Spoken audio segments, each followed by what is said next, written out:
Welcome, everybody. It's Monday night here at Pine Island Research, broadcasting from the Pine Island Forest of Bemidji, Minnesota.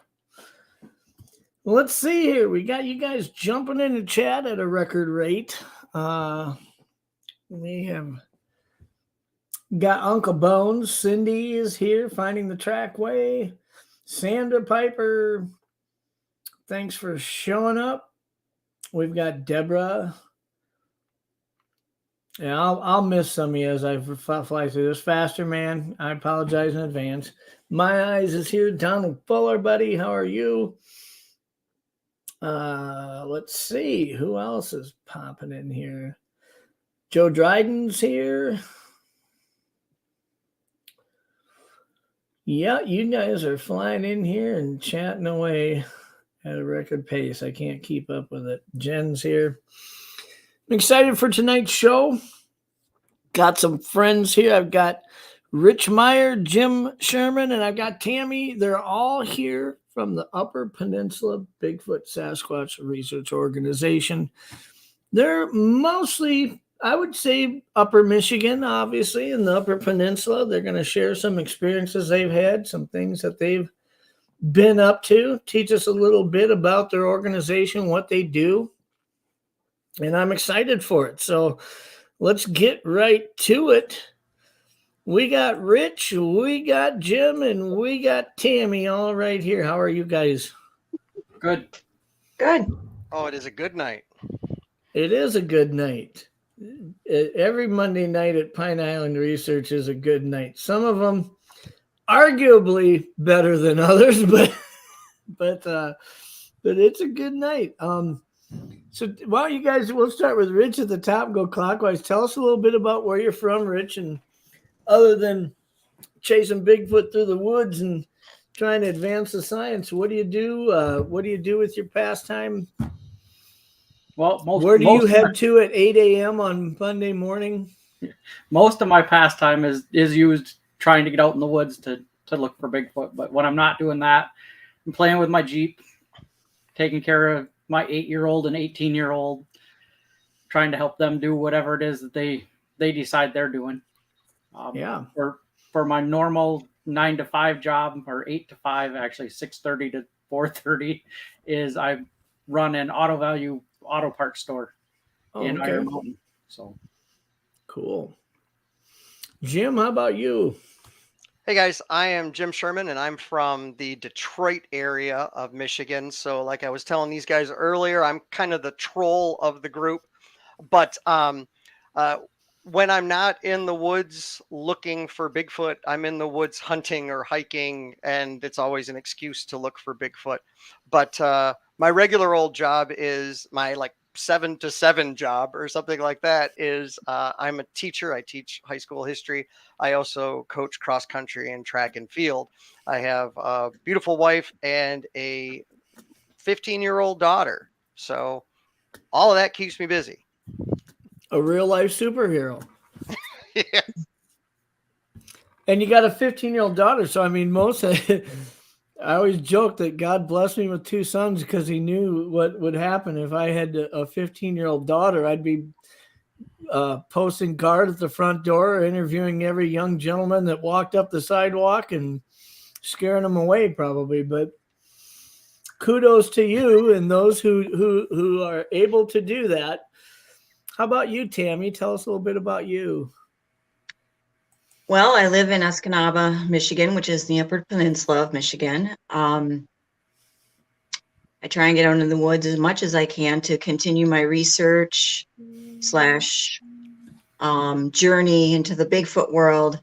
And then when I'm not doing that, I'm a psychic medium, a life coach, and I'm also a part-time social worker.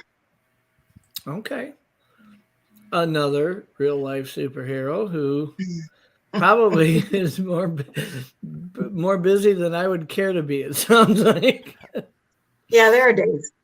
There are days where you're wondering when some of these, I get a lot of guests on that when they tell me about what they do, you almost ask yourself, where do you find the time to go out and hit the woods, right? But the truth is, I mean, it's a passion, it's not just some hobby like collecting stamps. I mean, if we're really passionate about it and trying to make a concerted effort to, unlock the mystery and advance the science, you just find a way to make it happen. And sometimes I find that that's not, I mean, I'd love to be able to go out alone and really focus on it. A lot of that involves bringing my kids with me or making family events out of a weekend that involve the outdoors. Those of you that have kids, do you guys find that that's part of your interest? I mean, are your kids familiar with your passion and things like that? Yeah, the kids are definitely part of it and interested. One of the first times that I met Jim, my stepdaughter Callie was with me back when she was 8 years old. And she started to go on expeditions with me, and she wouldn't so much go on the expedition with me. She'd use me to get to the expedition, and then she'd go out in the woods with other people. Because she'd have her own expedition. She'd go out in the woods with me anytime. So she started to go out with other people, and she'd learn from them. And then she'd share it all back to me. So that would actually worked out well.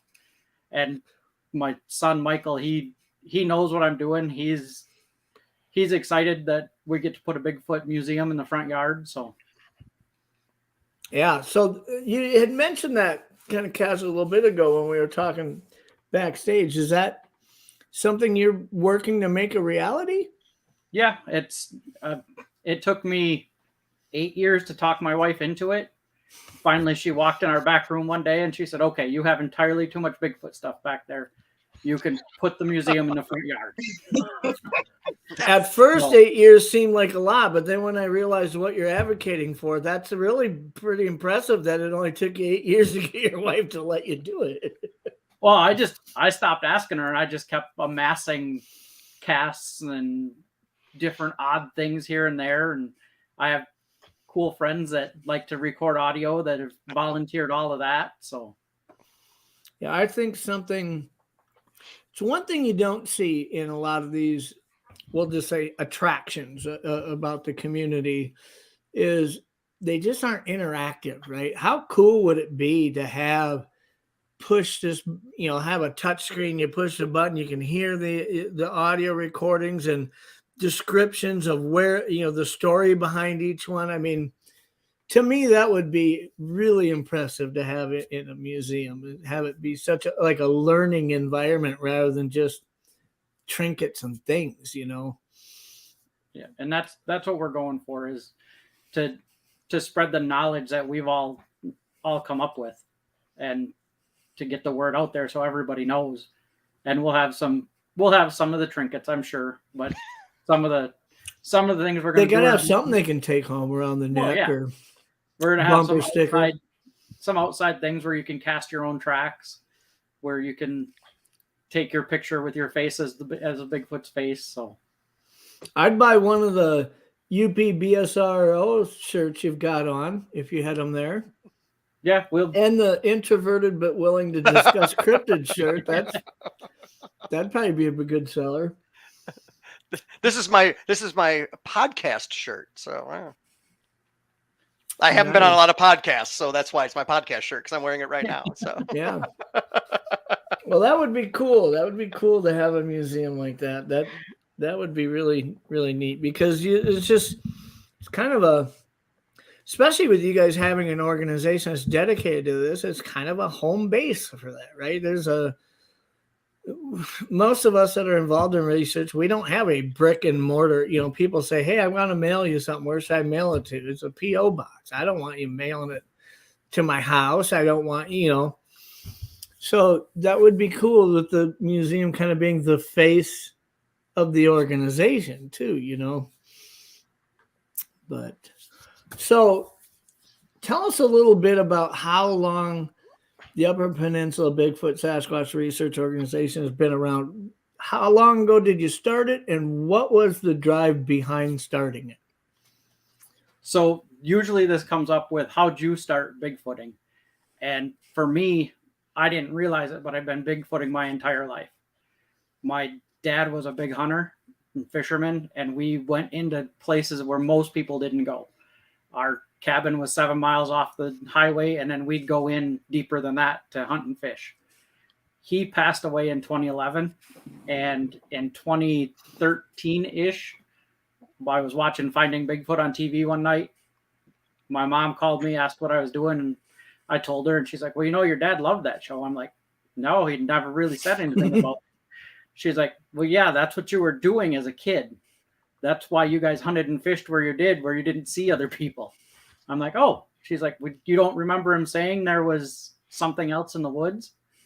And I said, well, yeah. She said, that's the something else.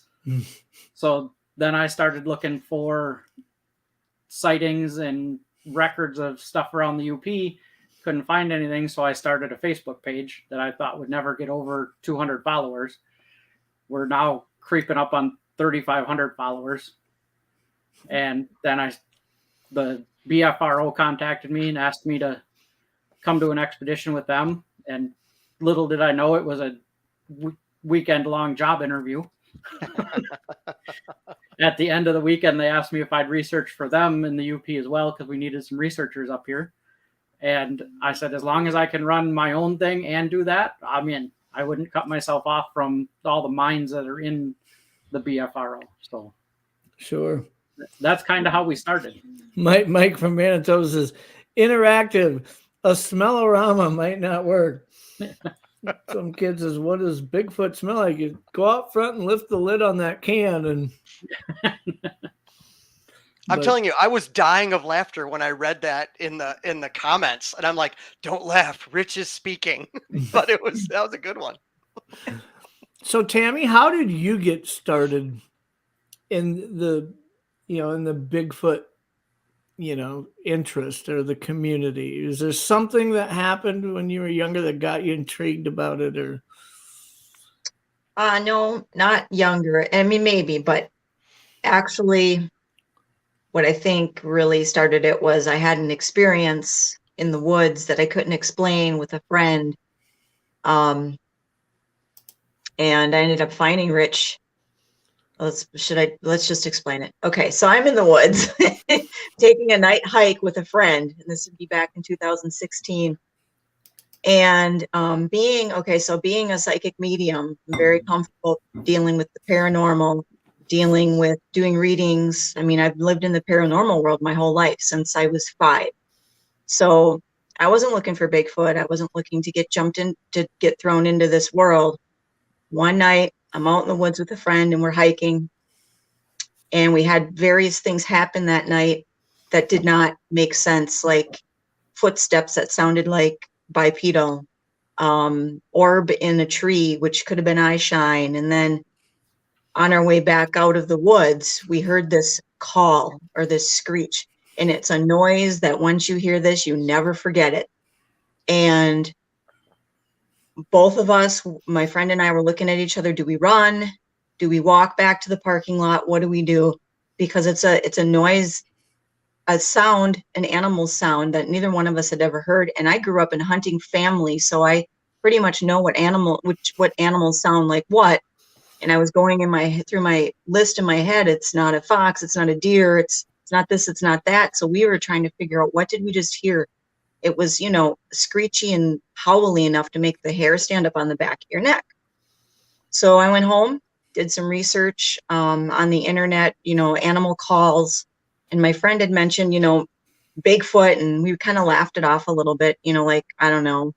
And when I started researching Bigfoot calls, I came across a sample that was on YouTube from, I think, Rainier, Washington.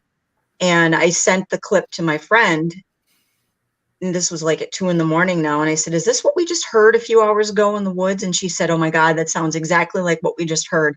I'm like, okay, so that means we heard Bigfoot. So now what do we do? Like, where do we go with this? And wasn't much longer after that, I found Rich. And then that's kind of where it all started. I sat down with him. I laid out the experience, and then he became my, what'd you become? my what? What'd you become, Rich? I guess we can say that you became my paranormal mentor and I became your Bigfoot mentor. Yeah. That's a symbiotic relationship. I like that. Yeah. Well, I was starting to get calls and reports from people that Bigfoot lives underneath my kitchen sink. And I'm like, Bigfoot probably doesn't live under your kitchen sink. It's probably something else. So I was looking for a medium or a psychic, someone that could, someone I could work with, that I could give those kinds of calls to. She happened to have a Bigfoot experience and find me that way. So sure. So Jim, how did you get started in it? Oh, how much time do we have? Well, we've got a 2-hour show, and we're only about 15 hours or 15 minutes into it. So, well, one of the things that I want your viewers to know is that, and I saw one of the questions come up on the chat. Do any of these people go out actually in the woods and really do research and stuff like that? And that's one of the real cool things that if you're lucky, you get the opportunity to do it. For instance, I have property up north, and I shoot up there after cross country meets as often as possible. And then in the summer, because of my job, I'm a teacher. So I know that I try to get into the field as often as possible. I'm going up this weekend, as a matter of fact. One of my specialties is audio collection, and I collect audio and then I analyze it, and that's the fun part of what I get to do. But to answer your question about how I got involved in all of this, all these shenanigans, I mean, this is some fun stuff, and as long as it's fun, I'm going to keep doing it. And I take it about as seriously as I want to, because if you take it too seriously, then you can get stuck in a rut. If you don't take it seriously enough, then no one will take your evidence seriously. And so the reason that I got interested in the topic of anything like Bigfoot, ghosts, UFOs, aliens, chupacabras, it doesn't matter what it was. I love those things. And it was because I grew up in the 1970s, when I was able to watch In Search of with Leonard Nimoy and all those really cool shows. So I'd always had a fascination with the idea of Bigfoot, Loch Ness Monster, and all that cool stuff, but kind of grew out of it. And just out of necessity, because like track and field happened, girls happened, growing up, stuff like that. Until one day when I was camping in the Upper Peninsula of Michigan with my dad, and we had a 3-night series of horrific experiences that involved something that I couldn't explain at the time, and I'm still trying to deal with figuring out what the heck it was. Something that was bipedal walked around our tent, touched my tent. I had the wonderful pleasure of hitting at this creature, which at the time I thought had to either be a raccoon on steroids or a bear, because it was loud walking up toward us. But when I hit it, like physically went like this, it was weird. It's like I hit a hand and then it stood up, and the trees that were behind my tent were 6 feet tall, and whatever stood up hit the branches because I heard it. So it could easily have been a really tall person, potentially a bear, but instead of running off like you'd anticipate a bear doing, it just kept circling the tent. It sounded bipedal, and it started throwing things. And so it'd be over here in the middle of the night throwing things, and you could hear them hitting branches and landing on the other side. And this went on for 3 nights. And we were supposed to be there for 4 nights. But I said, hey, let's go home, Dad. It was so insanely traumatically frightening. And I don't mind telling people that. It scared me to the point where I wouldn't go hunting. I wouldn't go fishing. I didn't hike anymore. And I grew up hunting, fishing, hiking, doing all that cool stuff. And in order to get rid of this fear, I decided I was going to try to figure out what it was. And I wanted to face it, kind of like how Tammy did. And I started to do some research, and I came across like primate aggressive behavior, swishing trees back and forth, which was something that happened. Rock throwing. I'm like, this is really strange. Other people have had this type of aggressive behavior. And I started to get a little bit curious, and I'm like, wait a minute. And then I started thinking, wait a minute, Bigfoot, let's look into that, which seems incredibly silly. But then I found this organization online called the Bigfoot Field Researchers Organization, or the BFRO. And I started to do research there, and I found out, wait a minute, these weird people have like expeditions, and you could go in the woods and look for Bigfoot. That is the stupidest thing I've ever heard of. And I went immediately. I'm like, oh yeah, I'm so going. And I had the greatest time. Like, one of my really great friends, Caroline Curtis, who's really awesome in the UP. Hi, Caroline. She helped mentor me. And I realized that after a while, I wasn't afraid anymore. I was walking through the woods, and I'd even turn off my red headlamp, and I wasn't scared. And I'd taken control of the situation, and I wanted to now have an experience that was creepy and scary, and I was going to record the heck out of it.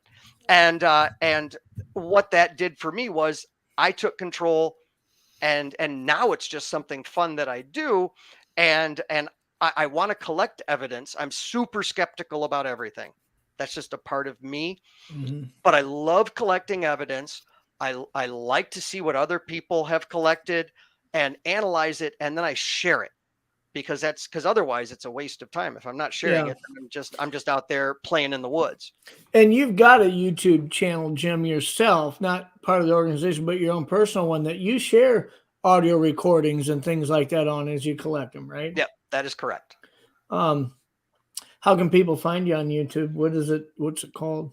The best way to find me is it's called @Lord Cryptid, LORDCRYPTID. No kidding, I didn't name it that. I had students vote, and they voted Lord Cryptid because it sounds kind of weird. But I'm like, I'm going for it, and I created the YouTube channel, and it's been a lot of fun. Well, if you let the students decide what to call it, you actually could have done a lot worse than that. So seriously, I could have been Bigfoot McBodyface or something like that, and I didn't need that. So I'm going to put that. I'll share that in the. I'll put that in our chat so that people can find it. You know, one thing that I find interesting is that all three of you, like myself, had a hold on just a second here.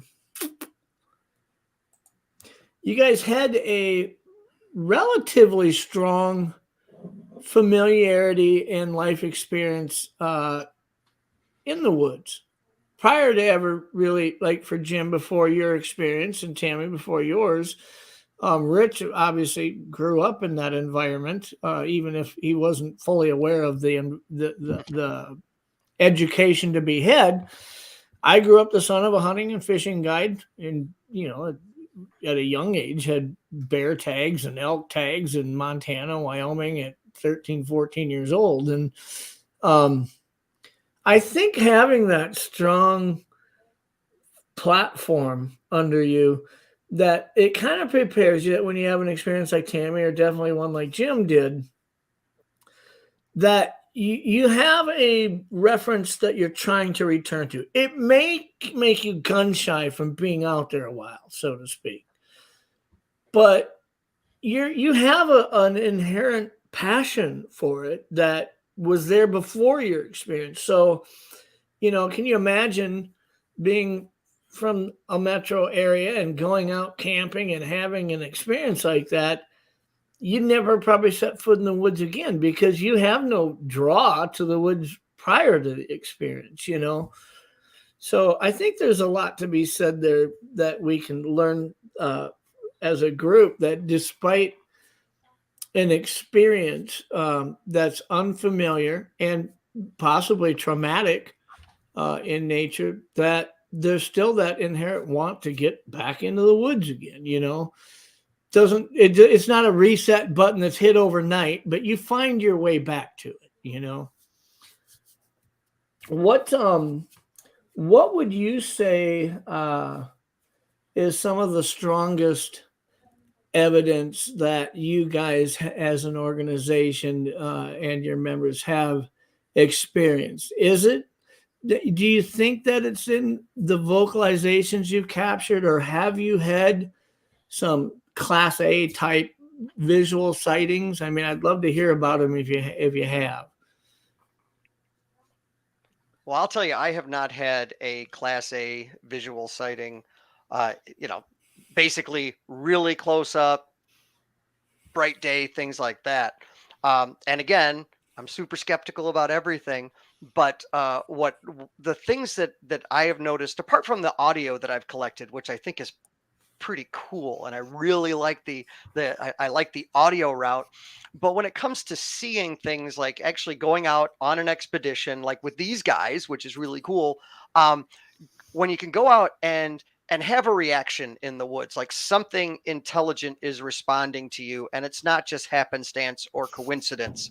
It might be a wood knock or something like that, or you might really anger something in the woods, and if you anger something in the woods and it runs off, it's probably a deer or a bear or something like that. But if you anger something in the woods and it runs off and then it throws a big rock in the water, which happened in the UP on a couple of occasions while we've been up there, that's different, because animals are not going to be throwing rocks. And so if you're not near a lake, it's probably not a beaver tail hitting the water or something like that, because those are things I immediately think of. Sure. What do we know that is really there? And we have obvious evidence of, like a beaver, a bear, or a deer. But when things start to happen and you start to realize, okay, it's getting a little bit harder to think, okay, well, this must have been something known, it just gets creepy. Like what we've seen up in the UP with I, in particular, have seen a stupid singular red light that was responding to what we were doing. And I mean, responding by what we were doing, it was backing behind a tree as we were trying to kind of look at it. And luckily, it wasn't just me that saw it. There were other people with me. And I was keeping an audio going the whole time. So it's really interesting to hear what was happening as we were seeing it, and then you can go back and look at the evidence. But there was also an instance where, again, same location, single red light, was responding, walked across the road. I got on the radio thinking that it was one of our members just out of place, and it ran off into the woods. And because I'm an idiot, I ran after it and got scared because it took off when I got close to it. But but seeing things like that, like when you see something and you're going out and looking for it, that's exciting. The problem with that is you got to be careful with like confirmation bias, because if I'm out and I'm looking for a Bigfoot and I hear a branch snap, automatically I'm going to think it's a Bigfoot. Whereas a person who might be looking for aliens, they hear a branch snap, they're going to think aliens.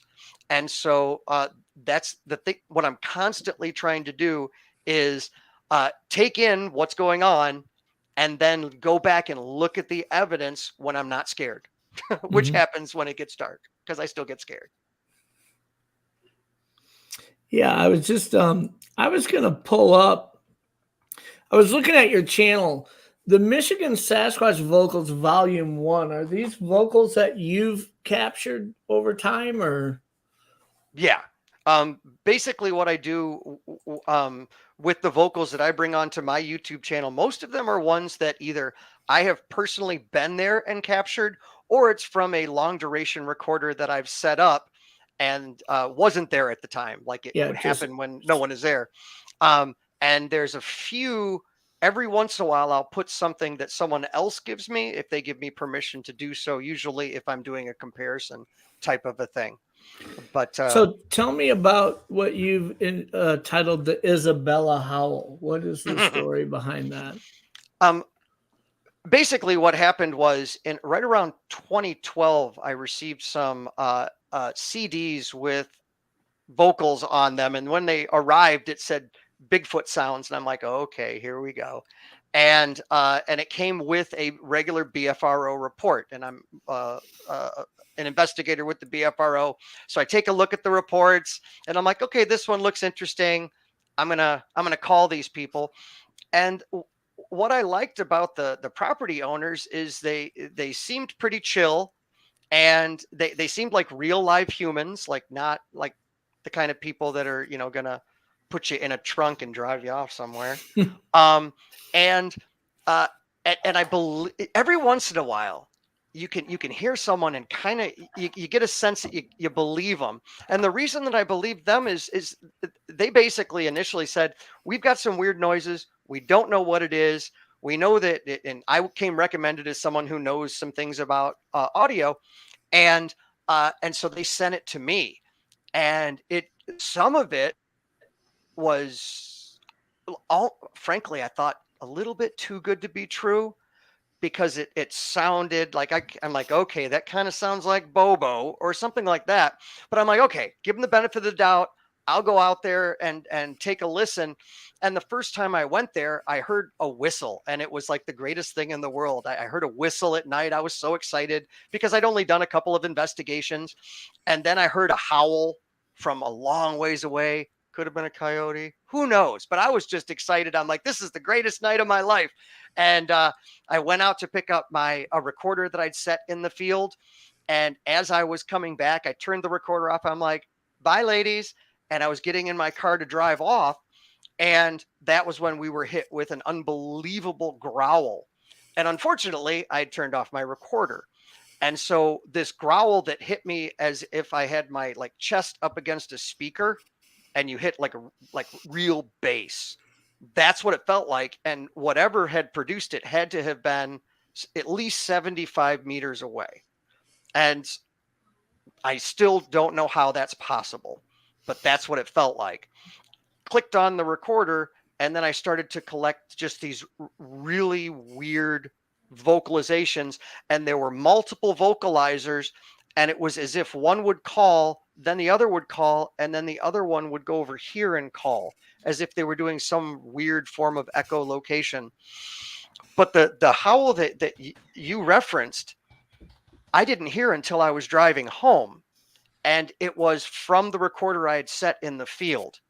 And all of a sudden, I hear this howl that is just low. It's really loud, and it's super crystal clear. It was February 12th. I happen to remember that. And it was just like pristine snow, beautiful. But I'm driving home. I hear this howl, and I'm like, I'm scared. And I like picked up my pace driving. That's how freaky it was. And it was just something I heard that I didn't hear in real life because I was inside the barn at the time. So it was a howl reminiscent of, if you've heard of the Ohio howls that Matt Moneymaker collected, it was really kind of similar to that. And frankly, for the longest time, I said, this has to be some dude out there who's got a set of pipes that's really loud.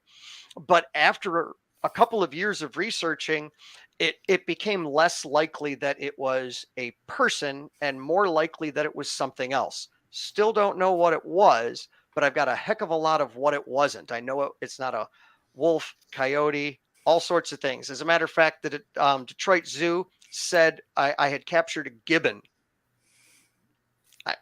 Maybe there are gibbons in central Michigan, but who knows? But it was so exciting to get those types of things. And so when I get them, I collect them and I put them out there for people to hear.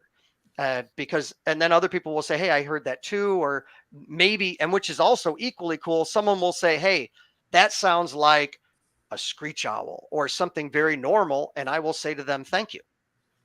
Because that's part of the evidence. That's part of the data. If I'm not open to what it might be rather than what I hope it is, then it's also not good data. So that's why I throw it out there for people. And sorry, I'm monopolizing the time. No. It's very interesting. And I wanted you to set that up because I'm going to play this video. It's about 3 minutes long. I did want to address a couple of things in chat. I mean, I know, like, you know, I get it. That there's always one or two people who want to ask the provocative questions. And I think they're fair questions. Just the way they choose to ask them sometimes. It's like they're just trying to see if they can, is he going to ban me or not? Listen, you got to mess up pretty bad for me to ban you from my chat, okay? I've got pretty thick skin. But, you know, people, like one of them asked,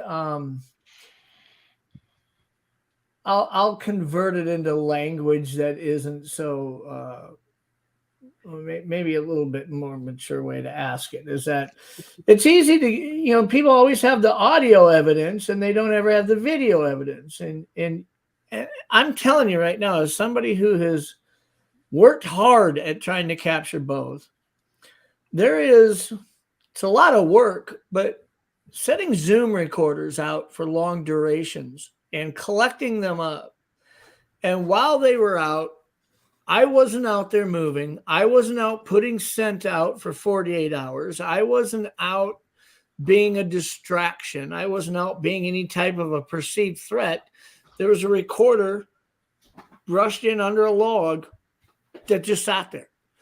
Now, for 48 hours, I got to go through audio and comb through it and try to find something. But it is much easier to capture audio of something than it is to capture clear, precise video something. And if that's not something that you're able to process and understand through common sense, I don't know how better to explain it. That's why you see so many audio captures, not a lot of video captures. In order for me to have a video capture, well, for instance, we've had this conversation many times on my channel. We don't know what they're capable of sensing, okay? They're obviously capable of sensing when you're walking through the woods with a video camera. Now, if you were to put a lipstick 4K camera out there that was on a battery power or whatever, are they able to sense an IR beam? Are they able to sense a motion detection like you have on game cameras? Do they see in a UV vision spectrum and can sense a UV reflective coating on a lens of a camera? Is the polymers that are in the plastics of game cameras that are designed to make them so that bears can't chew them up easily, those polymers, acrylic resin is also UV reflected. Could they see that from a long distance? Can they sense a battery presence? There's so many things that we don't know conclusively that the idea of putting a video camera out there and capturing video can be tough. I get why I get why it's a challenge. Audio, though, I have heard so many times from different researchers who have successfully captured audio that when you run it through wildlife acoustics data or any of the data banks of known mammals and different avian species that we know the pitch ranges and vocalizations, and we can't find matches.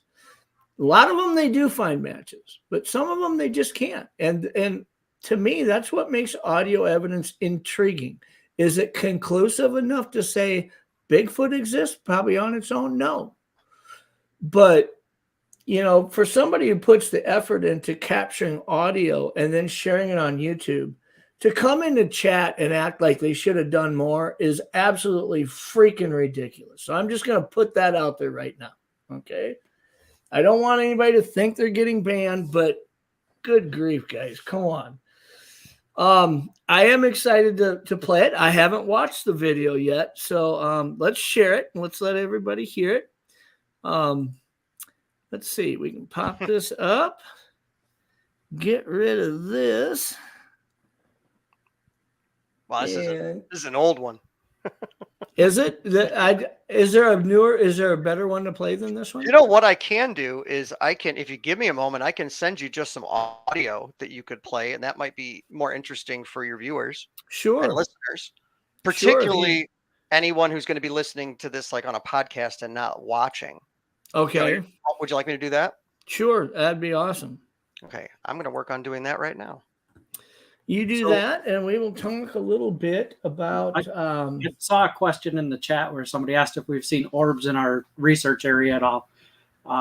Just 2 weekends ago now, we took a paranormal group from Grand Haven, Michigan, and a podcast from Chicago out into the woods with us because the paranormal group in Grand Haven have become good, close friends.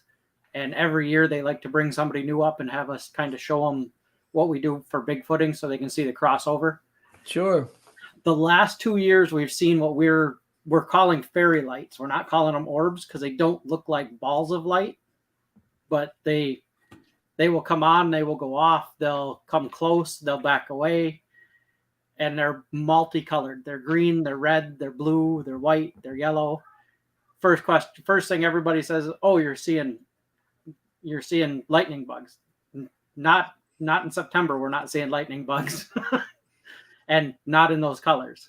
Yeah. So we were watching these fairy lights, and then there were four of us on the place we call the Ridge watching the fairy lights. And then we caught a hot spot on top of the ridge through one of the thermals. And we're going to say that somebody had a Class T sighting because she saw it through a thermal. Now, Sure.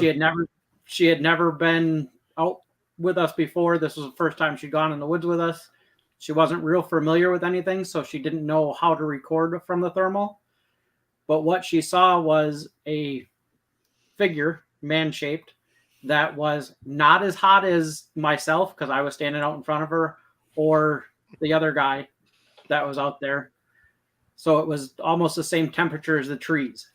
And it had rained that day. So if you have fur and you've ever looked at a wet animal through a thermal, you know that they'll be real close to tree temperature, not like human temperature.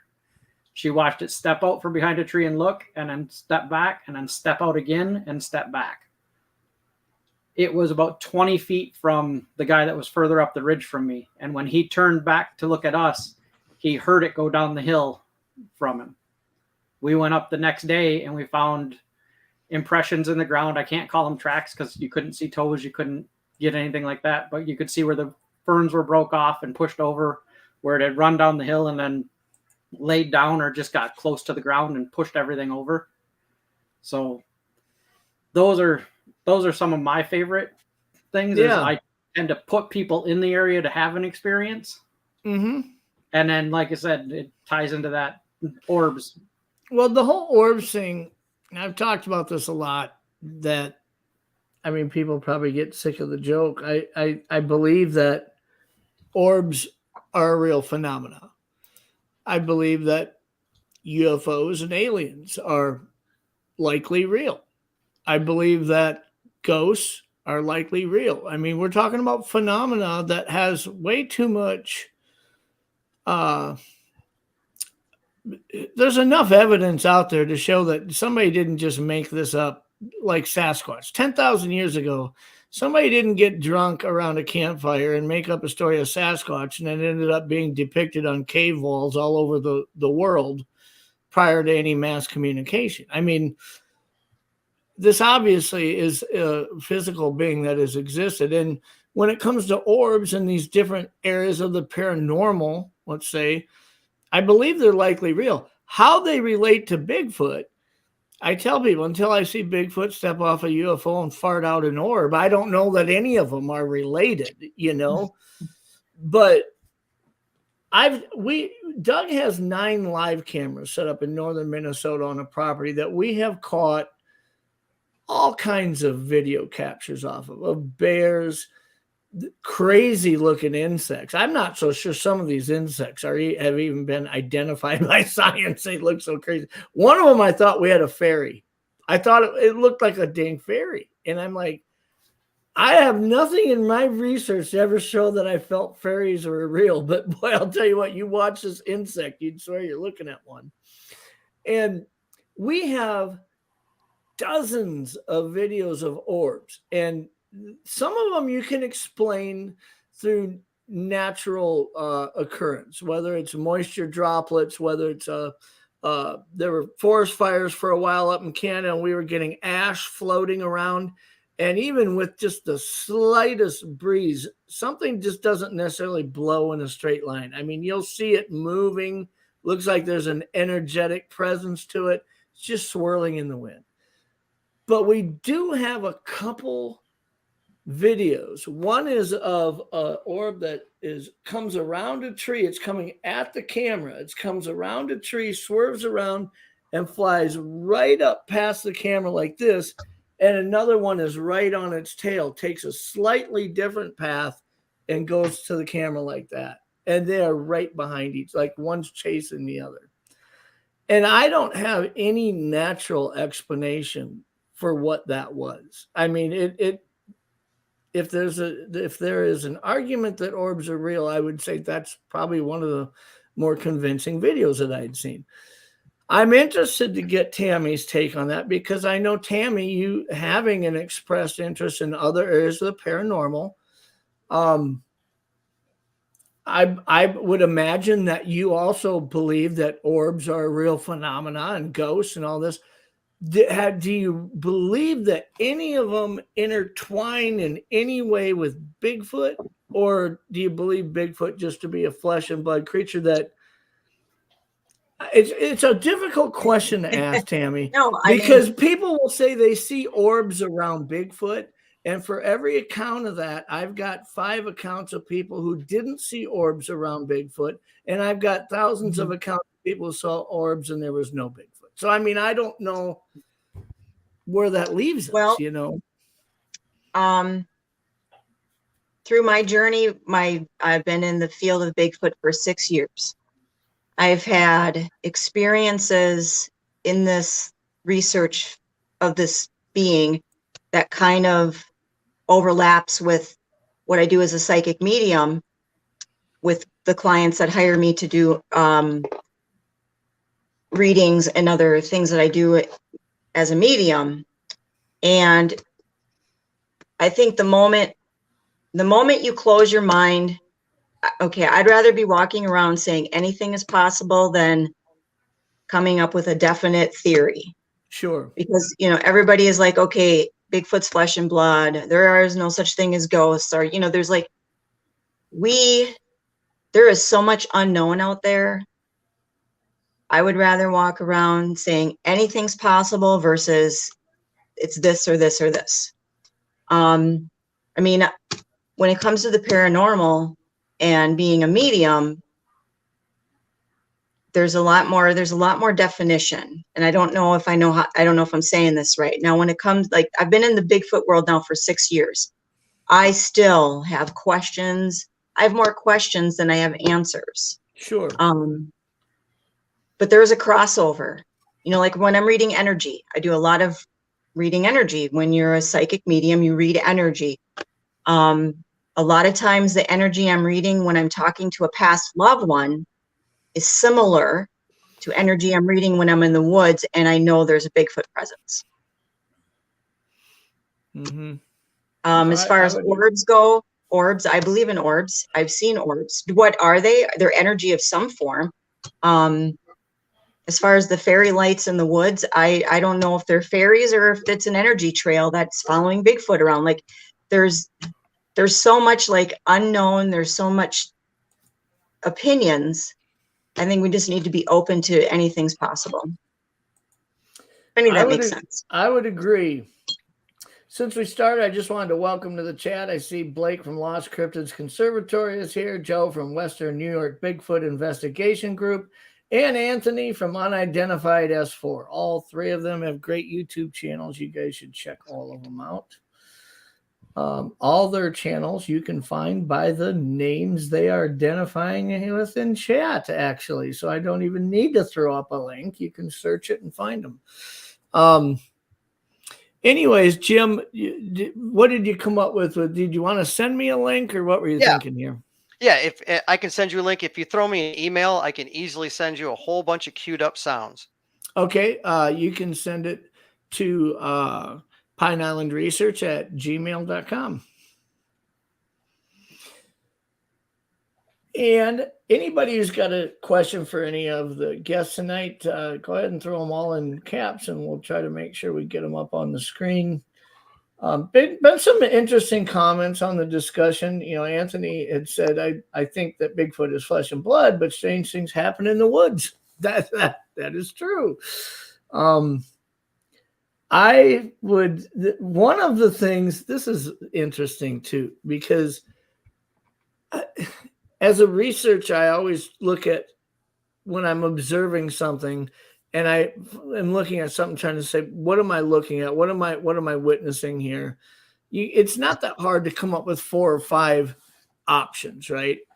And then this is a process that I've discussed often on the show, is rather than trying to choose from 5, 6, 7 different things that it could possibly be, let's eliminate 2 or 3 of the ones that are least likely. And then through that process of elimination, we get it down to 2 or 3.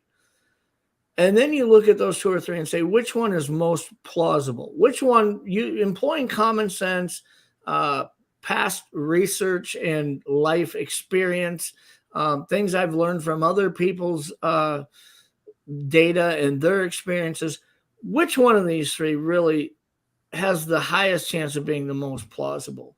And then that's not saying that at that point you're looking at the right answer. It's giving you the best place to start, so to speak.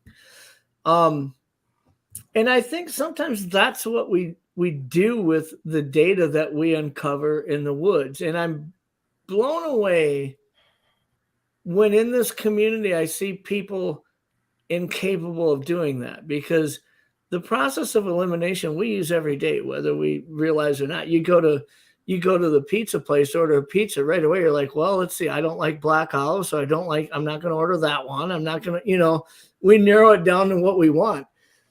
Yet somebody will throw up a blobby picture in, a Facebook group, and 99 out of 100 people, that ability to skeptically employ the process of elimination of how likely is it that I'm looking at a Bigfoot here is out the window for most people. And I don't get how that happens. It's just like, I was joking with a friend of mine today. I said, if you took my picture and ran it through one of those celebrity lookalike apps, right? It tells you what celebrity you look like. And I put a celebrity's face up and I put mine up and said, this is what it says I look like. This chat would be full of about 70% of the comments saying, you don't look anything like that, dude. You don't look like that. But I can put a blobby picture up in a Facebook group and 90% of the people will say, man, that looks exactly like Bigfoot. I don't get where we lose the ability to employ the common sense in that reasoning just because we're passionate about the subject, I guess. But do you guys experience that when you talk to people about Bigfoot? Do you see that in the community where somebody just seems like they want something to be so badly that they're like over optimistic about it. You've probably seen it, Jim, and people that will send you stuff. I see this too. I've got audio I want you to listen to. I listen to it, and it's like, dude, that's two chipmunks fighting in a potato chip bag. You know what I mean?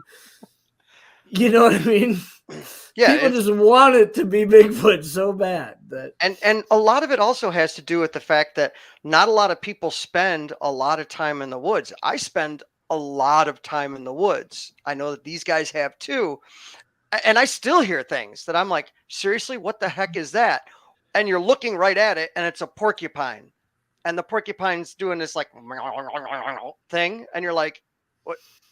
Porcupines make that noise? And the answer is yes, they do. But if you hear it without looking at it, and I was just to record something like that, that sounds really mumbly. And immediately someone's going to be like, aha, that's the Sierra sounds, that's samurai chatter. And it's like, no, it's not. But it is normal, and people get excited, and there's nothing wrong with being excited as long as they're equally excited to find out what they really have. Sure. And that's hard, because you're like, look, I got the next Patterson Gimlin film or something like that, or I have this amazing audio, and someone can reliably tell you not particularly. Yeah. And you just got to roll with it. And sometimes people are really frustrated with that. Like what, you go online, you go on Facebook, and you look at a tree, and you start to see the little red circles and stuff like that. And I'm like, oh, Lord have mercy. And I'm glad that people are excited. And then it's a learning moment, because you're like, okay, well, this is how you can actually focus in. This is how you can do a slightly better job with your camera or whatever. And, but I get to the point where I see something that is just silly, and I'm like, I just pass. I don't comment. I just pass. I'm like, I don't have time to comment. But because when we're making extraordinary claims, and so we have to have extraordinary evidence. I mean, just that's all there is to it. And so I'm the kind of person, even though I've heard a lot of things, I've seen some weird things, I'll just keep collecting evidence. But until I go up and like hug a Sasquatch or get consumed by one, it's going to be hard for someone like me to really have 100% belief. I mean, same thing goes with UFOs. I guess I'll have to be abducted, and ghosts and stuff like that. And I don't want to see ghosts. Yeah. I'd rather see everything else, because you can't run away from a ghost, man. Those things will follow you. No, thank you. Yeah, you gotta have some good shoes to. Jim, you're still the only guy I know that's ever high-fived a Bigfoot. So hey, that's something I'd rather not continue ever. Never want to see that again. That's still, my Lord. Yeah, let's try not to do that. I'm just downloading a couple of these sound files that you sent so that we can play them through. I hope people can hear them, because they're just it's fun to collect audio. Yes, I wish I could get a non-blurry photo, but I mean, I practice. I have cameras going on in my vehicle while I'm driving. I practice. If I'm driving, I don't do this as much as I used to, but I used to have cameras set around, and if I saw any animal by the side of the road, I would practice taking a picture of it as fast as I could. So I have a whole bunch of blurry bunnies. They look like dachshunds because I'm driving by so fast, but just to try to practice taking a picture when it's super fast. And then you have to add in the fact that you're scared, because you're seeing something and your brain is trying to process what you're seeing. And it's like, I probably should have filmed that. It's not the first thing that you think of. So it is hard. Yeah. Recording and documenting anything under duress, so to speak, I mean, is not going to be easy. People will try to prepare themselves in their head. Hey, I've got my camera ready. If this happens, just do that.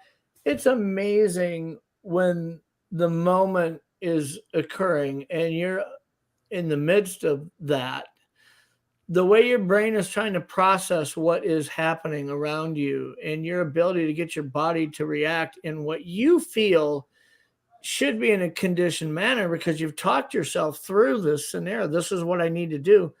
Still glitches, still doesn't occur properly. Do you know what's interesting about this? I'm sorry, Rich. Go ahead. It's very similar if you've ever experienced buck fever.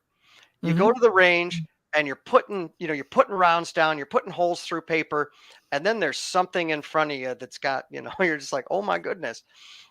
It throws you off until it's happened a couple of times. The same kind of thing happens. Like even I'm in the woods and I hear something. I'm like, oh my goodness, what should I be doing? And you always have your recorder on no matter what.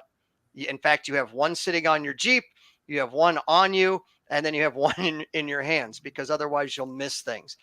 And that's why it's so much easier to use something like this. It's just a silly, cheap recorder, because you could just click it and throw it somewhere. Sure. And then if you lose it, you're like, it wasn't that expensive anyway.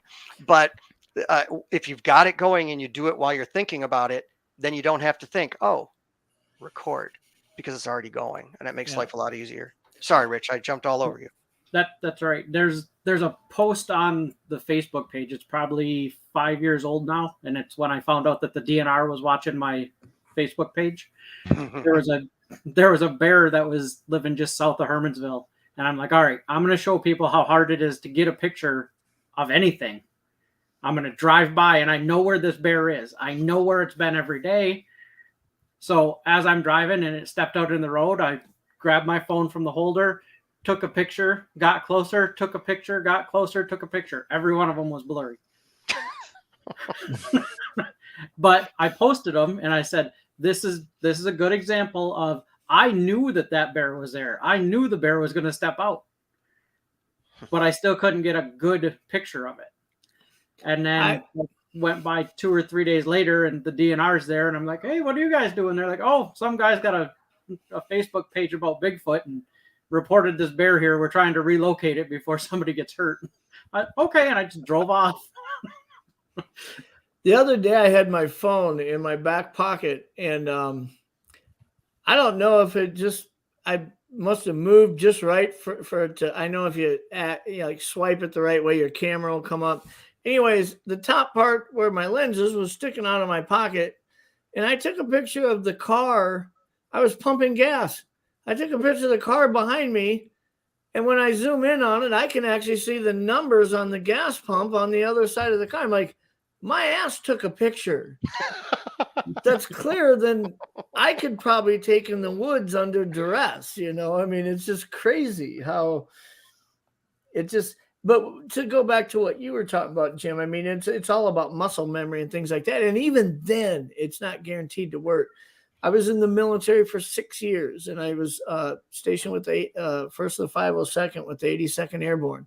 You prepare every day over and over and over for the different scenarios. I was on an EOD team, so we're not just preparing for firefights and things like that. You're preparing to, what do you do if there's an IED? What is the protocol? How are we going to defuse this? How are we going to dispose of it? And in the duress of it, when you're in that moment, there's always one person that maybe they don't just go like limp and lay on the ground, but you have to walk through it. And this is after years of training for those scenarios, And so the idea to think that, well, hey, look, I understand how to use my camera. I'll be ready if that ever happens to me.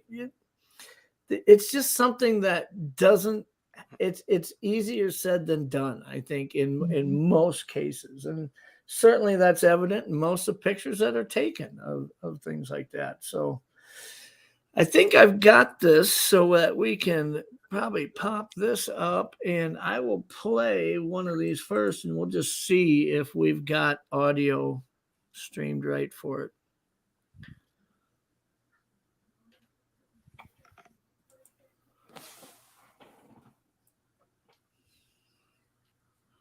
It's like Christmas. Yeah, I'm like, okay, is it going to go?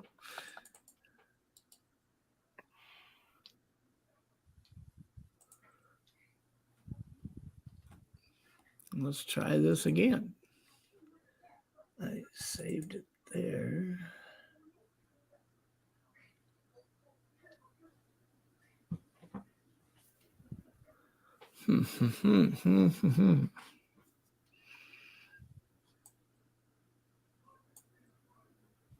There we go. It looks like it's buffering up.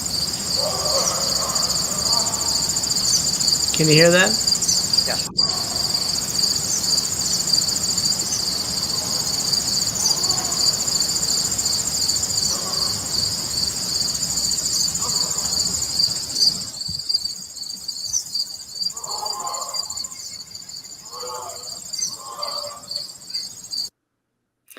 All right, let's talk about what we heard there. I just off the cuff, I would first time I ever heard it.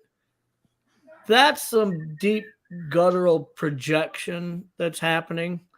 I mean, it's not the same sound that you would hear from an elk or something like that, but it's the same level of projection when you hear like a bugle or something. It just, you can tell you don't have a 20-pound animal making that noise. It just doesn't come off to me that way. Yeah, that one was a weird one. That was from Isabella County in central Michigan. And that was a remote recording. I wasn't there when that happened. No one was around that recording when it happened. And I happened to label that one the Goat Man because that's how I remember things.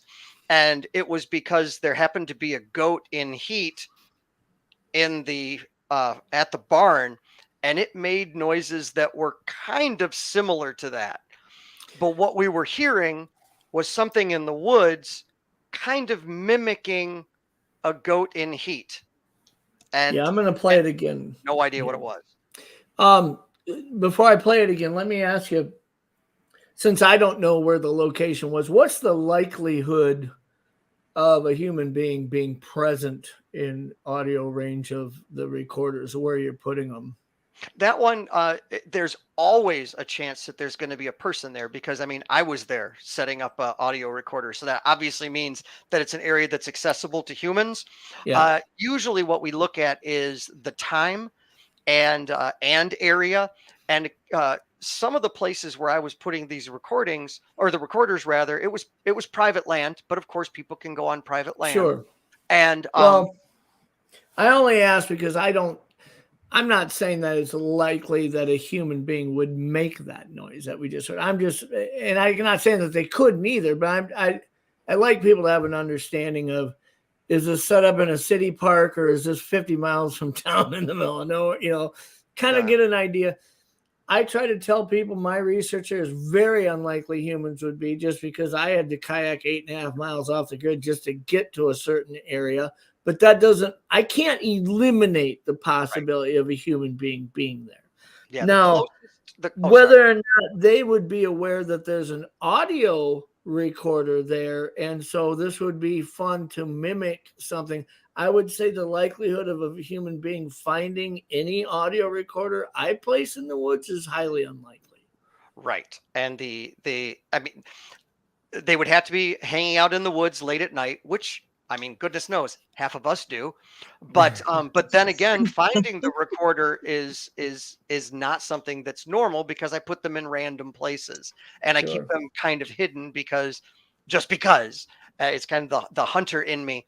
But that is within a vocal range of a human. And frankly, it sounds to me almost like someone who maybe doesn't know English, maybe a person who's initially, I'm like, is there a deaf person around? And that's so one of the things we have to did that research. Ourselves. Yeah, I did that research. I looked to see if there was a special needs person nearby. There wasn't. And the nearest house is a mile away, which certainly walking distance in the woods. Sure. But that was just strange because I've heard other people say that they've heard like mumbly type of speaking before. So just kind of. That's one of the things we have to remind ourselves when we say, could something have been human? Our reference point is a human, meaning English and then different vocal variations of our vocal range.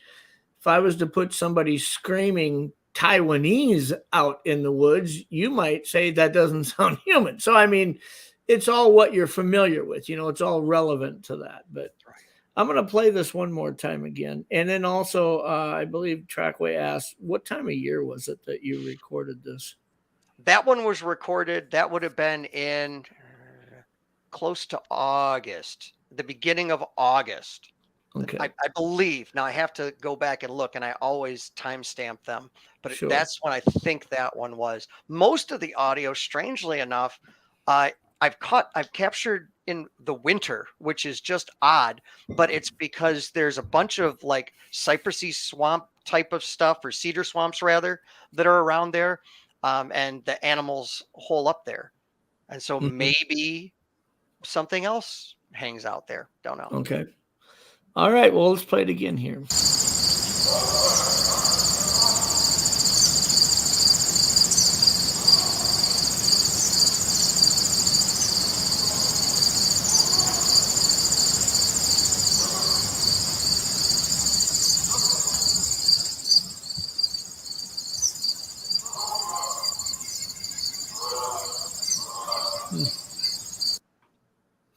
Yeah, those last two projections that it makes really, they have a really kind of a vibratory type, like a grumbly vibration to them. It sounds like, you know what I mean? Kind of gravelly sounding, but it's interesting. Well, we'll pull up the next one here. And again, guys, if you do have questions, feel free to put them in all caps in the chat. I'll try to get them up. And yeah, there was a question someone asked if I'm still going out, and I know Rich, you answered that. I do still go out into the field. I'm going out this weekend, and usually with other excuses like working on my cabin up north or something like that. But I always have a couple of these with me, and I just have them running whenever I'm out there. It doesn't matter if I'm, cutting wood for the wood stove or if I'm at my gun range. I still have a recorder going, just because you never know. Here, this one's about ready to play here, it looks like.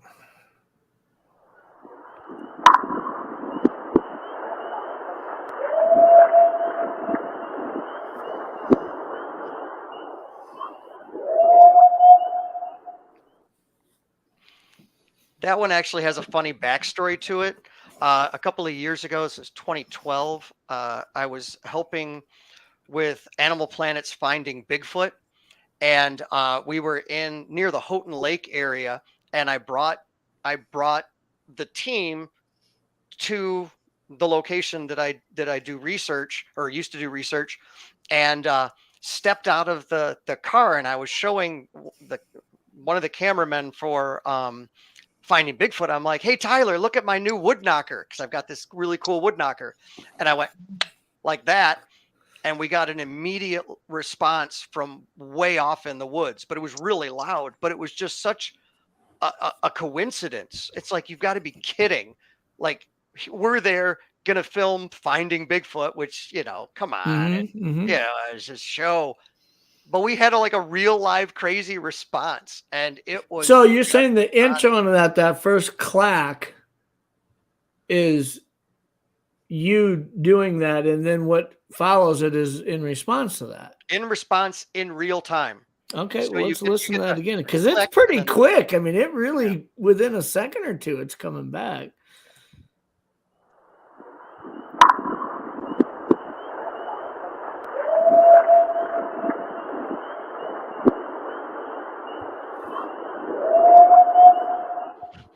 Wow. That was just really cool. So every once in a while you get really lucky. And that was, well, here's the thing. Could someone have been just hiding in the woods? Yes. It would have been very odd for them to be there, because no one knew we were heading that direction. And we weren't even supposed to be there that day. Well, honestly, that's the same response that you'd get with a picture or a video. Could somebody have been out there hoaxing you? Could somebody have been moving through the trees, and that's what you've caught on film? I mean, it's really, I think that's the first tier of skepticism that people employ is, are you involving another human in this? Even if it's unknowing to you as you're recording it, is the explanation for what I'm hearing or saying human? Right. And is it maybe it's two researchers recording each other Sure, or something like which that. I think is plausible. I mean, I would, you get out in the Pacific Northwest on the perfect night where sound will carry a couple miles, and you start broadcasting Sierra sounds through some type of a 10,000 watt PA system. It's possible somebody's crapping their pants right now 2 ridge lines away thinking they're hearing Bigfoot. So we'll play this one here.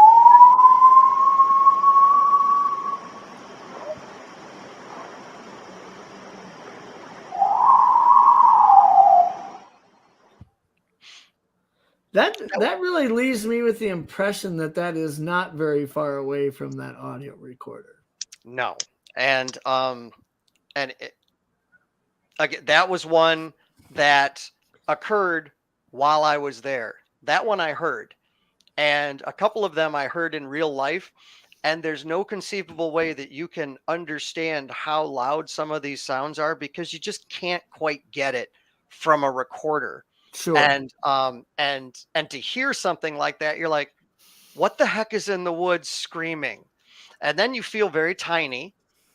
And then you look around for an escape route and you're just like, I hope I'm armed, because like I said, I still get spooked in the woods and because who knows what's out there sometimes. So, well, there's no doubt that despite having a pretty rich outdoor threshold of experience, I still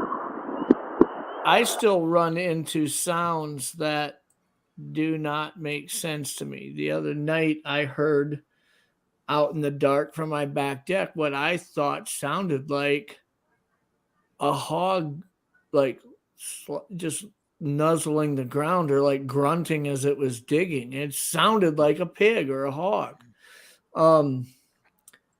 I'm now, after a couple of days of looking around and investigating, I'm pretty sure I've got a game camera out there that it was a woodchuck. And I can't say that I've heard what people will say a woodchuck. You look on YouTube, what sound does a woodchuck make? It'll have an audio clip, but that's typically not the full range of sounds they're capable. And that's something that if you ever really want to understand how the range of sound works, look at there's videos of like 2 bobcats facing off, that are 2 alphas that are during a mating season, and from the soft little nuzzly whines to the freaking tear your heart out screaming sounds that they make. To think that this is the same animal making all of that range of sound is crazy. And so when people say, well, this is the sound a raccoon makes, this is the sound a woodchuck makes, I'm not going to say that that's a real clear representation of the range of sound they may be capable of making. You know what I mean? That's where some of the gray area comes in from what we're hearing. When you say that sounds like the goat that you heard that was, in heat, the range of sounds that goat's capable of making at that point, you may have heard 2 or 3 different examples of it, but who knows what that whole range from low to high could be, But let's play this one here. Is that the one I played earlier? Yep. That's the knock and howl. Well, I thought that I must have clicked that one twice here.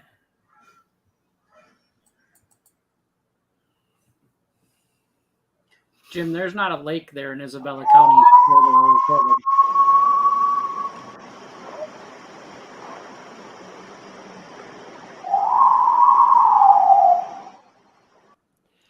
There is a lake, and the lake is 5 miles away. And that's because immediately for some of these, particularly when you hear if we hear the singing howls, I immediately thought loon, and I'm trying to think of different types of shorebirds and things like that. And I just never came across anything that was 100% the same. I can't tell you what was making those noises.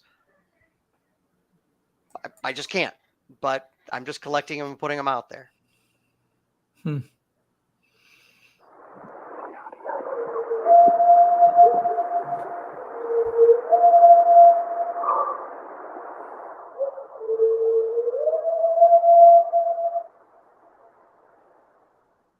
Now, I know you were present during that one because I could hear you whispering right at the beginning. Yes. And I tried to cut out some of me whispering, and this was during an interaction that occurred. It took about 20 minutes for the whole thing to happen. And I really like that series of audio. And my goodness, I was looking at elk. I was looking at loons, any kind of animal to make that noise. And the couldn't really, I wasn't convinced that I ever found what it was, but it was so loud that you could hear my friend who was standing next to me. She goes, oh, and you could actually audibly hear her do that because it was just so creepy. It was at about 12:13 in the morning when that started to happen. And it was just, frankly, it was scary, but it was invigorating because we could hear them moving away. So it stopped being scary and it became more holy crap type of stuff. So it was just exciting. But again, I have no clue what it was. I'm going to play that one again one more time.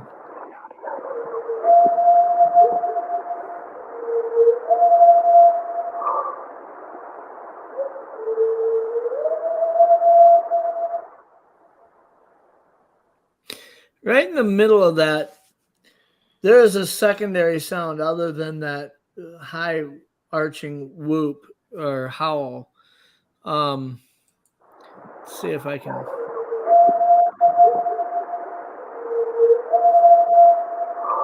Right there. Significantly different than the rest of the sounds you're hearing. Like it's a second. That was it. The breathe in. Well, I'll play it again here.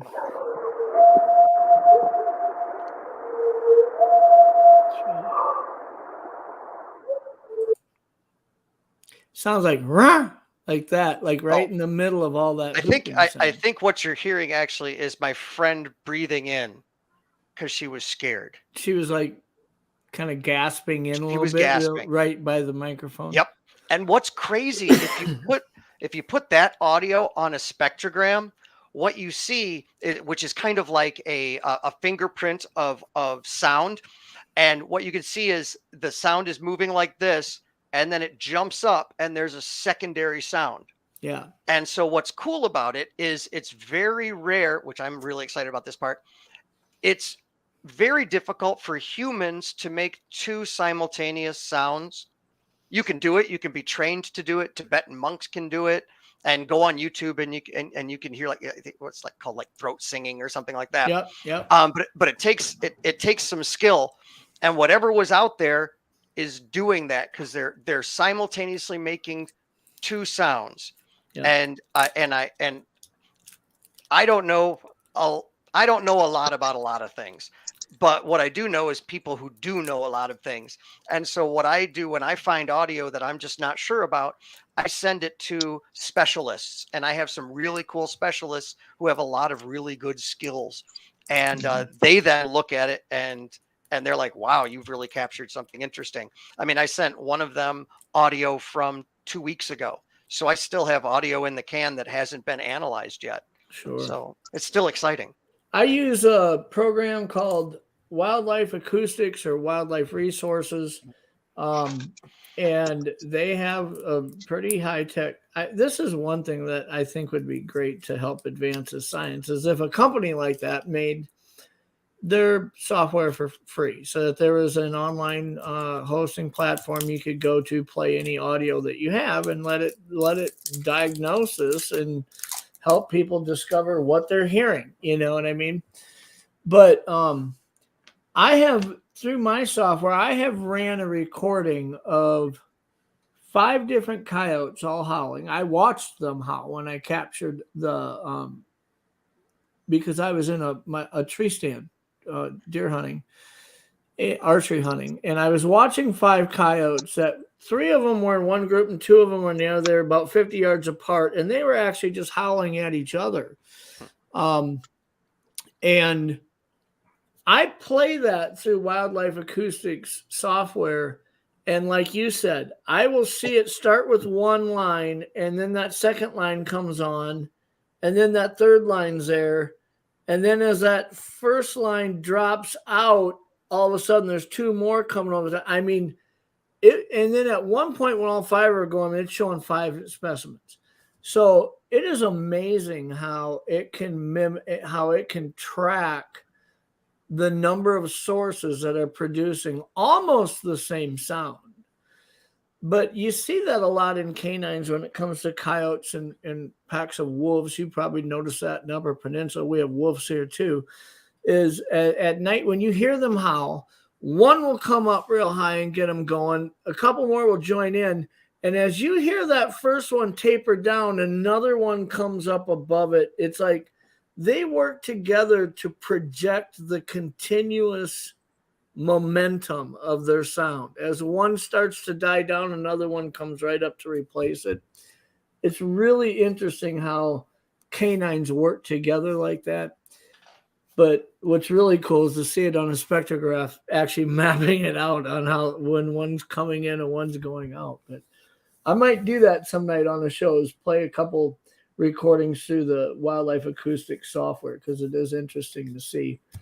Again, if anybody has questions for the guests, go ahead and put them in all caps. I'm going to, let's see here. We're at 9:27 Central Time. We've got a whole bunch of viewers in here. We got 43 people watching live. We're here on the Untold Radio Network. We broadcast live on Monday nights at 9 Eastern, Pine Island Research. If you aren't able to catch the show live, you can see it on YouTube. It is on Facebook.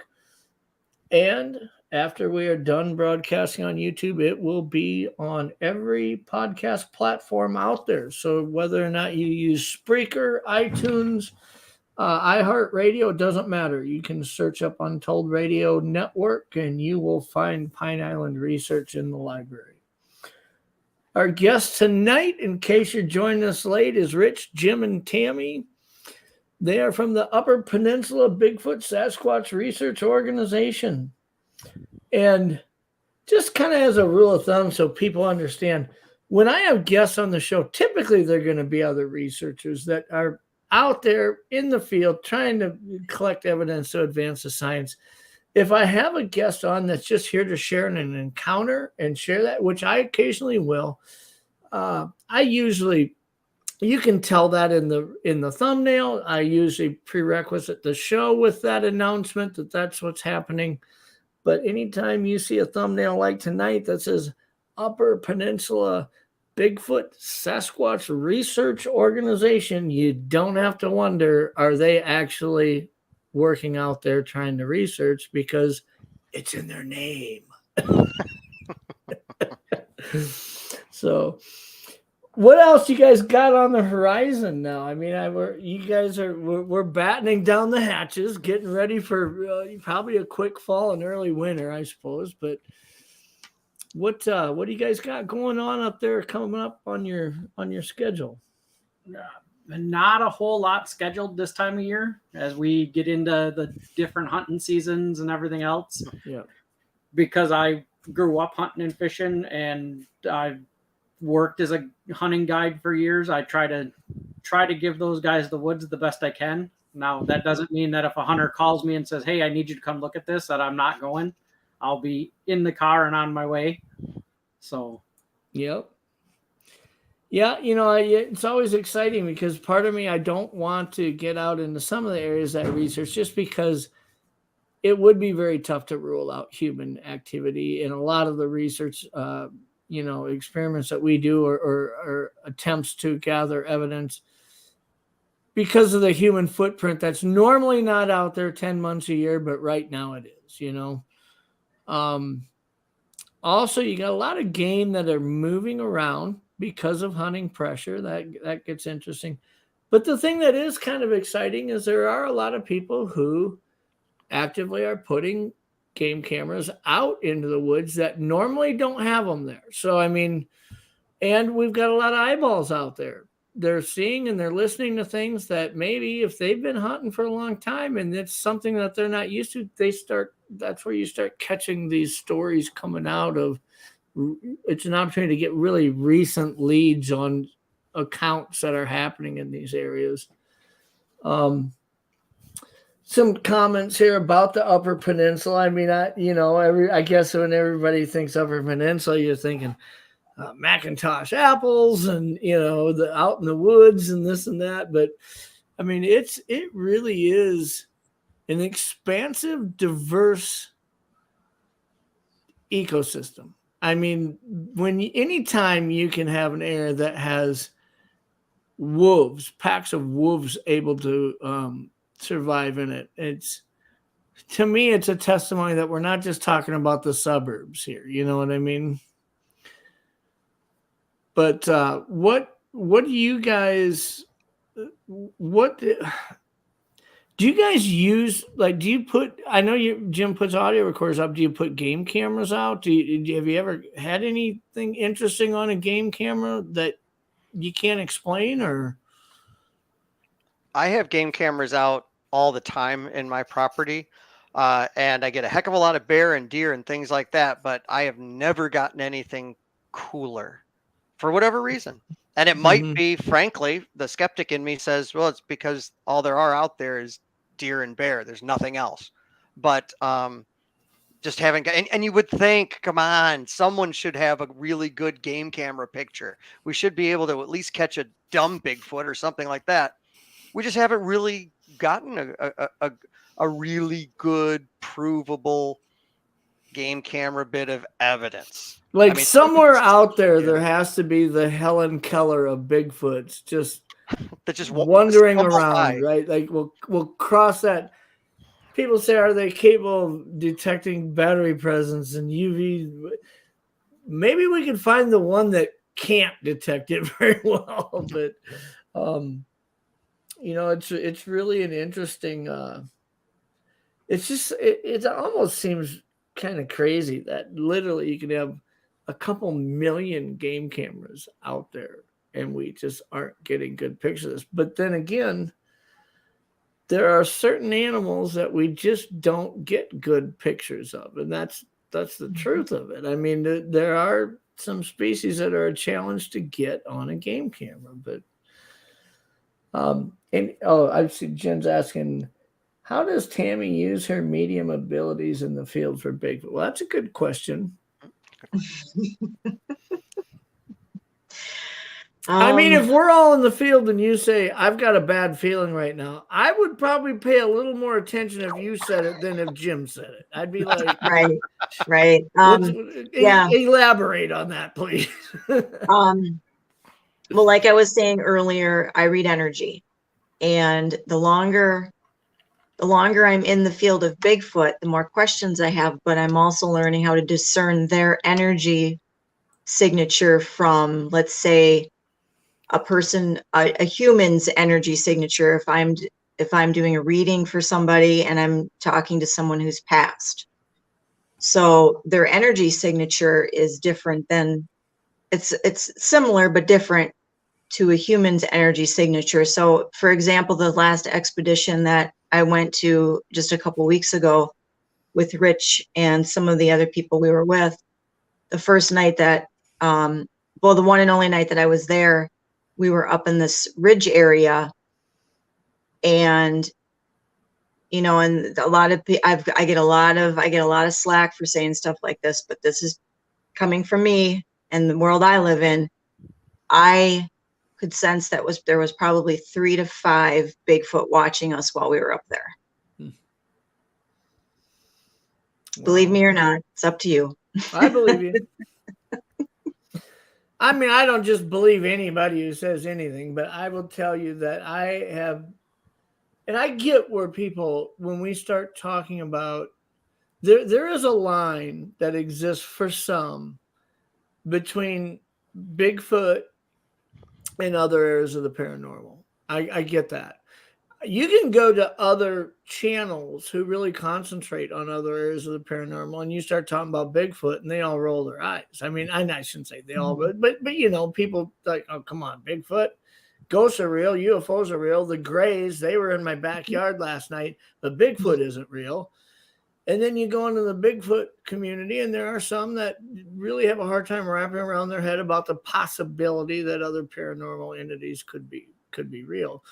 But I have met enough people and seen enough examples of real life premonition and predictability that has occurred to know that some people are just tuned into things, whether or not that's a gift or not, or whether or not it's something that everybody has and only a few discover. I believe that that is real. And, you know, part of me says, man, I wish I was tuned in like that. But then again, maybe part of me doesn't, because I don't want to every 5 minutes get the feeling like something isn't good happening here when I'm in the woods. I'd rather just keep walking forward and maybe not know. I don't know. But I guess if you knew every moment that one was watching you when you were out there, would you be able to react the same way? You know what I mean? I think for every encounter that we hear about, the thousands of encounters people had with Bigfoot and Sasquatch, there's probably hundreds of thousands of encounters where they've encountered one of us and we didn't know it, because they simply choose to elusively back into the woods. They seen you coming, they heard you, they saw you. You never had the opportunity to even know they were there before they choose to withdraw. So, but if you could know that, would you want to? I don't think I would want to be honest with you. But does anybody else have any questions? Oh, yeah, here's one. That's, what is the most memorable encounter you guys can remember from the UP? So maybe not necessarily yours. One that you guys have investigated, one that you guys have heard some details about. I guess the most memorable one for me is there's a farmer that's roughly an hour and a half from me. He asked me not to ever use his name, so I won't. But he had just put up all new barbed wire fence around his cow pasture. And middle of the night, he hears this horrible scream. The next day, he goes out and looks, and all of his brand new fence posts and all that barbed wire is piled up in the middle of his field. Walks over to one of the big galvanized cattle water drums. It was picked straight up out of his bunking and thrown about 30 feet, and it crushed the corner of it like a pop can. He asked, what can I do to stop them from coming up by the house? And I said, the best thing I know to do to stop a Bigfoot from having things going on around your house is put up trail cams and lights that come on, motion sensor lights, infrared motion sensor lights. He's like, all right. So he put them all up. About a week later, he calls me and says, I've got 1,200 pictures for you to look at. I said, what do you mean you got 1,200 pictures for me to look at? I've got 1,200 pictures of nothing. So he sent them all to me. I started looking through them, and everything that was in there was things moving horizontally through the field of view. Wow. And I kept looking at it, and then I'd start to see these little rock piles out on the very edge of the pictures. And I asked him, I said, you got rock piles in your yard now? He's like, yeah. He says, I keep getting these little rock piles. I keep knocking them down. And then they come back the next night, and my lights all pop on, and my camera cards are all full again. So I had him walk in front of the rock piles and behind the rock piles without knocking them down. In front of the rock piles, you got a picture of them. Behind the rock piles, it never even set the camera off. I said, I figured out what the things are moving horizontally. It's sticks and rocks. They knew how to trigger the cameras and turn them on, and they were setting up a boundary. So he's like, well, what do I do? I said, I guess pick where you want your boundary at, and that's where you're going to put your cameras. He did that. It's probably been 9 years now since he did it. He doesn't even leave. He barely even keeps batteries in the cameras anymore, but he hasn't had another experience. He said every once in a while it's like they'll get one that's a younger one that comes up close and throws things at the barn, but that goes on for 1 or 2 nights and then it goes away again. He doesn't want anybody to know his name because he said, I don't want a bunch of crazy people coming to my driveway. He'll keep us away. Yep. Wow. Well, I'll tell you guys, I really appreciate you guys being on the show and joining us. And I look forward to having you back at some point. I would like to really spend some more time maybe hearing some more of the audio and talking a little bit more about the circumstances behind it. If I go back and listen to your audio files on your YouTube, and I encourage everybody to do that, you can go to Jim's Lord Cryptid. Is it Lord Cryptid, right? Lord Cryptid, yep. Yeah. YouTube page and listen to the audio files that are there.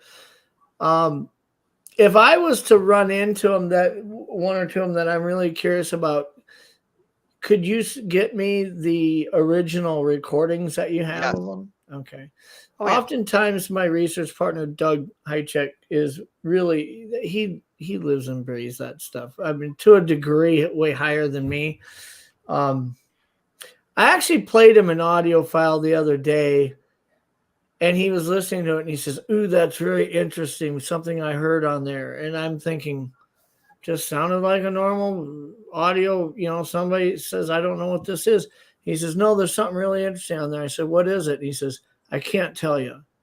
He says, I'm researching this phenomenon that I'm seeing in these different recordings, and I want to get the original recording of it. So I always try to help him out. If we can get good audio recordings, I always forward them to him. So I've got the ones you sent me an email. If I'm listening to stuff on your YouTube page, if I hear of any others, I'll let you know of ones that I'd love to have a sample of. So absolutely, I have no problem sharing because that's why we're out there in the woods anyway. Absolutely, I say it over and over. We're all students and we're all professors. We learn from each other and we teach each other, because you aren't going to go and get a degree and a doctorate in Bigfoot audio engineering. They just don't do it. We have to learn that kind of thing from each other. And that's the one thing I value most about doing this show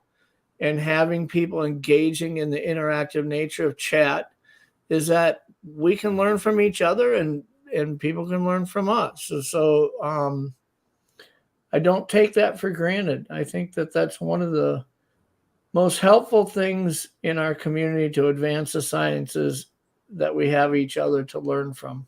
So appreciate everybody showing up tonight. They're still flying along through chat, but you guys, I appreciate you being here, Tammy and Rich and Jim. Anybody wants to check out your Facebook page, they can go to Upper Peninsula Bigfoot Sasquatch Research Organization, correct? Correct. If somebody finds themselves presently living or soon to relocate to your neck of the woods, are they allowed to reach out to you and say, can we hang out and have a beer and go chase Bigfoot sometime? Do you have a exclusive vetting process to get into your organization? Or there's really, I guess the only way to really get into the organization is to Bigfoot with us. Sure. And I will take anybody in the woods, and I will share locations and everything else, as long as it's not on private property. Sure. So that's anybody that's coming to the UP. If you want ideas of where to go look for Bigfoot and try and have an experience, reach out and ask. I'm an open book when it comes to that. I tell people where they might have things happen all the time. So if somebody hangs out with you and mutually there's this is my kind of people vibe going, they can be a Bigfoot enthusiast right along beside you. So yep, that's cool. And I may plan on, I keep saying this, geez, that's the hardest thing for me, is I keep getting guests on And I think I want to go next weekend. I want to go hang out with you guys. So, I mean, and Doug will say the same thing. He says, man, it was a good guest you had. When are we going there? You know? So I'm telling you, you got to go when we have ghost people with us too. That just makes it extra cool. So you gotta have Tammy out there. I'm telling you, just because it's just so cool. There's whenever I take anybody out in the woods with me, something always happens. Mm-hmm. And I have my own page, which is called Outer Limits Paranormal, and that's a Facebook page if anybody's interested in wanting to get in touch with me about anything paranormal. Great. Okay. And I will go back in the comments to this show on YouTube. I will be putting up some links in the comments, and we'll probably edit the description to include those links for your